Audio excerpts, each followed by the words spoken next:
Salut à tous, cette semaine, C-Sport a suivi le club de tennis de table du Caen TTC, le seul de la région à disputer cette saison une Coupe d'Europe. C'est parti.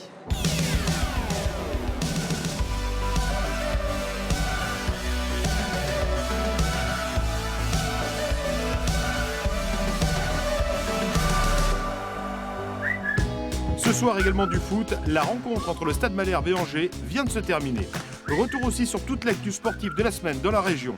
Enfin, notre dossier sera consacré au jeune calvadosien Marc Fournier, l'un des plus grands espoirs du cyclisme français. Comme avant chaque match à domicile, c'est à la gare de Caen que tout commence. Romain le Français et Marcos le Mexicain arrivent de Paris. Ce jour-là, l'avion de leur troisième coéquipier, un Tchèque, a été retardé à cause des attentats. Dans 48 heures, ces joueurs de tennis de table professionnels vont disputer un match de Coupe d'Europe avec leur club, le Caen TTC. Pendant 3 jours, ils vont partager une petite chambre d'hôtel. Quelques mètres carrés sans grand confort, dans lesquels il faut aussi préparer les revêtements des raquettes pour le match.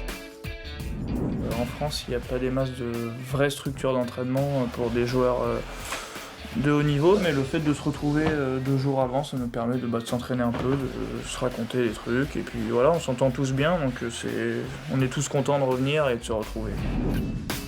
Des déplacements, des hôtels, le quotidien de ces athlètes de haut niveau payés en moyenne 1 500 € par mois. Nous, on ne gagne pas la même somme que d'autres sports qui peuvent plus gagner, comme le football, comme le basketball, tout ça. Depuis 2 saisons, le club de tennis de table de Caen a retrouvé la Pro A, le plus haut niveau français. Tous sports confondus, c'est aussi la seule équipe de la région à disputer cette année une Coupe d'Europe. Des matchs importants que l'entraîneur Xavier Renouvin doit préparer. On nous donne un peu plus dur en ligne, Romain. Loin de ces 4 joueurs majeurs qui vivent un peu partout en Europe. Même lorsqu'ils ne sont pas présents à Caen, les joueurs, il y a un contact permanent. Quelquefois, on peut aller les voir en compétition, lorsqu'ils sont en compétition internationale ou même nationale. Donc ça se travaille toute l'année et on est en contact, bien sûr, permanent. Nous, on a été réputés pour avoir une sacrée cohésion de groupe et vraiment un bel esprit d'équipe. Alors c'est pas ça qui nous fait gagner des matchs, mais c'est un plus, forcément.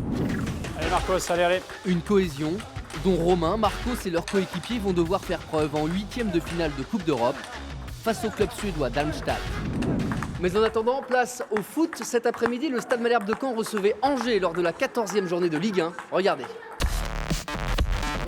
Comme sur tous les stades de Ligue 1, les contrôles ont été renforcés cet après-midi autour du stade d'Ornano. Périmètre de sécurité et fouille obligatoire avant d'assister à cette rencontre entre Caen et Angers.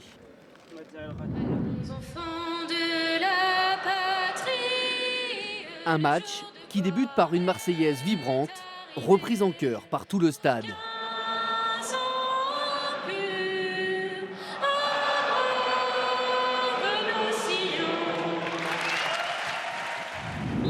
Dans ce duel entre les 2 équipes surprises de la saison, il faut attendre plus de 20 minutes pour voir la première véritable occasion caennaise. La frappe de Julien Ferret est renvoyée par la barre transversale angevine. Julien Ferret qui lance ensuite parfaitement Andy Delors. Mais l'attaquant normand perd son duel avec Butel, le gardien du SCO d'Angers. À la demi-heure de jeu, coup dur sur ce tacle en retard. Alaeddine Yaya, le défenseur central du Stade Malherbe, est expulsé. Caen va devoir jouer à 10 contre 11 pendant plus d'1 heure. Il me semble que jusqu'à l'expulsion, on avait bien entamé le match, on avait montré de belles choses et ça pouvait laisser augurer autre chose. Mais bon, à partir du moment où il y a cette décision prise, ça devient un autre match. En supériorité numérique, Angers domine après la pause. 50e minute, la frappe de Mangani est bien déviée par Vercoutre. Mais sans complexe, le Stade Malherbe résiste et aurait même pu ouvrir le score sur ce centre d'Apia qui s'écrase sur la barre. En fin de match, cette fois c'est Angers qui trouve la barre transversale. Sur cette frappe de Mangani, Rémi Vercoutre était battu. Score final 0-0. Caen se contente de ce premier match nul de la saison qui au classement lui permet de remonter sur le podium de la Ligue 1.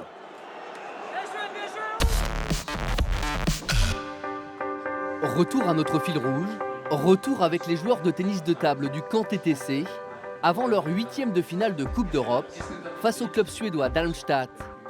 Avant la rencontre, il faut d'abord décider de l'ordre, du passage des joueurs. Donc Marcos, tu joueras la 3e partie après la pause, et Romain, tu joueras sur leur numéro 2. Après discussion, c'est finalement Jakub, le Tchèque de l'équipe, qui affrontera le meilleur joueur suédois, classé 50e mondial. Parce que Jakub a un jeu un petit peu différent de ce qui se fait en général, c'est-à-dire des services avec des trajectoires différentes, une première balle avec plus de rotation. Donc c'est un jeu qu'on ne rencontre pas tous les jours. Donc si ça peut un petit peu le perturber. Cette saison, le camp TTC rêve de renouer avec son glorieux passé européen. Souvenez-vous, en 1999, le club dominait l'Europe du tennis de table en remportant la prestigieuse Ligue des Champions. À l'époque, le match aller avait réuni plus de 5000 spectateurs au Zénith de Caen. 17 ans plus tard, les choses ont bien changé. Vendredi, à peine 200 spectateurs assistent à ce match de Coupe d'Europe face au club suédois. L'enjeu est important. Pour se qualifier, le club normand a besoin d'un petit exploit. C'est une équipe vraiment redoutable, mais c'est pas qu'un joueur. Les 3 joueurs sont d'un bon niveau, donc ça va être vraiment intéressant pour nous. Et c'est Romain, le Français de l'équipe, qui dispute le premier match. Mieux classé que son adversaire, il est favori. Mais contre toute attente, Romain déjoue et perd les 2 premiers sets.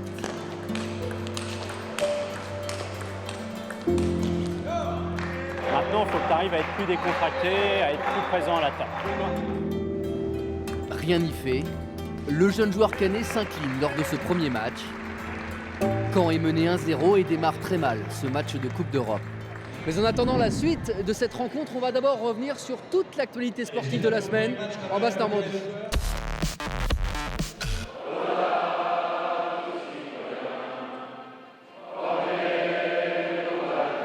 Comme dans de nombreux stades de la région, la Marseillaise a également retenti vendredi soir dans la salle Chantraine de Cherbourg, en hommage aux victimes des attentats de Paris. D'abord marquée par l'émotion, cette 11e journée de Pro D2 de handball entre la JS Cherbourg en mauve et Célestat a tenu ensuite ses promesses. Dans ce match très disputé, les 2 équipes vont se rendre coup sur coup pendant toute la rencontre. Mais ce sont finalement les Cherbourgeois qui, dans les dernières minutes, vont enfin prendre l'avantage. Les joueurs du Cotentin s'imposent 23-21 et poursuivent leur série d'invincibilité à domicile. Au classement, avec un match en moins, la JS Cherbourg pointe à la 5e place, à seulement 3 points du leader, Billère. La joie des footballeurs de l'US Avranches qui ont remporté hier leur match en retard du 7e tour de la Coupe de France. Une victoire 2-0 à Paimpol. Au 8e tour, Avranches se déplacera à Orvault. Granville, l'autre club de la région toujours qualifié, se rendra à Saint-Nazaire. En hockey sur glace, rien ne va plus pour les Dracards de Caen qui se sont à nouveau inclinés 6-1 hier à Dunkerque. Ils sont 9e du championnat. En National 1 de basket, le CBC a signé hier soir à Tarbes sa toute première victoire de la saison à l'extérieur. Grâce notamment à son nouveau joueur américain Bill Clark, Caen l'emporte 81-73 et remonte à la 12e place du classement avec 14 points. Chez les filles, la jeune meneuse de Mondeville, Marine Johannes, a été convoquée en équipe de France pour la première fois cette semaine. À seulement 20 ans, la Calvadosienne est considérée comme la digne héritière de la star française, Céline Dumerc. Des équipes belges, françaises et anglaises réunies ce week-end à Caen pour un Open international de Sambo, ce sport de combat d'origine russe. Un événement qui fêtait cette année sa 15e édition. Enfin, des centaines de participants étaient réunis ce matin au stade Elitas de Caen sur la ligne de départ de Courir entre 2 eaux. Au programme, une course féminine de 10 km, des relais et un semi-marathon.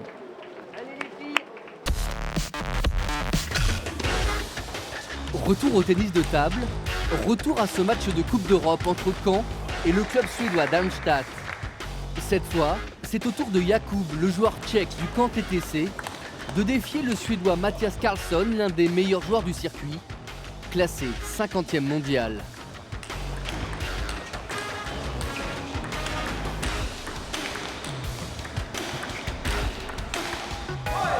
La mission est difficile, mais surprise, Yacoub fait mieux que résister et remporte 2-7.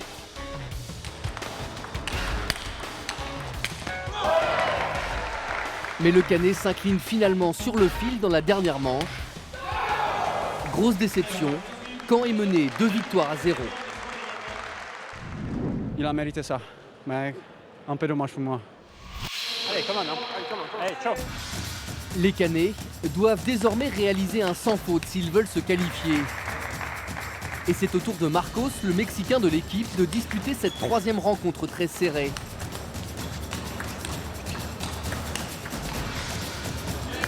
Au bout du suspense, le jeune joueur du Caen TTC s'impose et relance son équipe.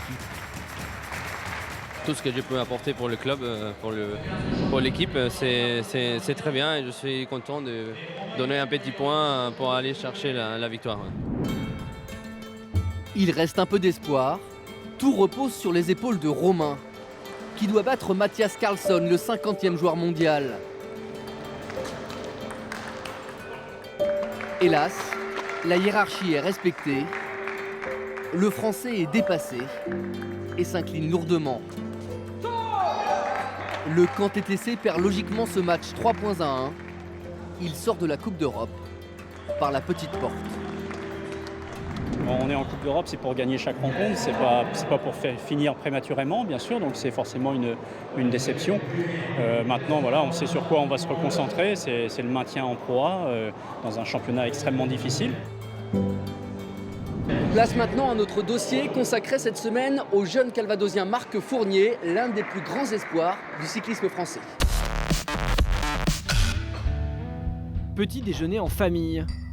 Marc Fournier habite encore chez papa et maman, à Ouistreham dans le Calvados.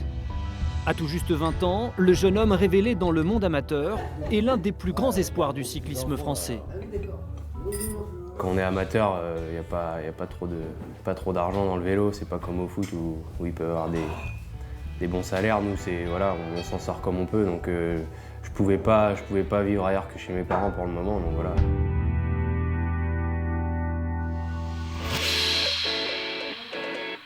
Mais Marc Fournier devrait bientôt quitter le confort douillet de la maison familiale. Le jeune Normand vient de toucher le gros lot.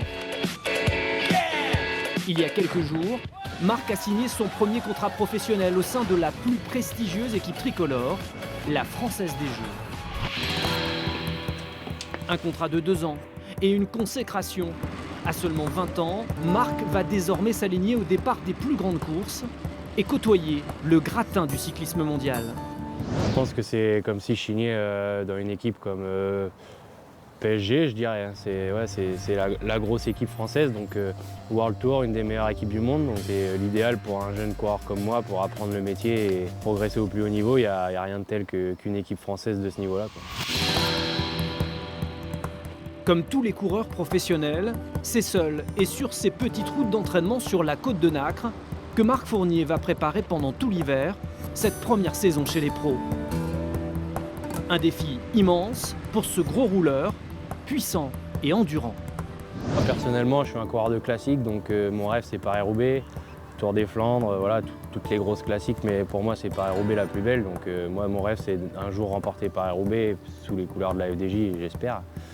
Maintenant, voilà, pour l'instant je suis jeune, je vais faire mes gammes comme on dit, et puis on verra dans les années futures. Puis bien sûr, il y a le Tour de France aussi qui fait partie de ces courses mythiques. Et voilà, je suis français, Tour de France, c'est la plus grosse course du monde. Donc forcément, je rêve d'y participer un jour aussi.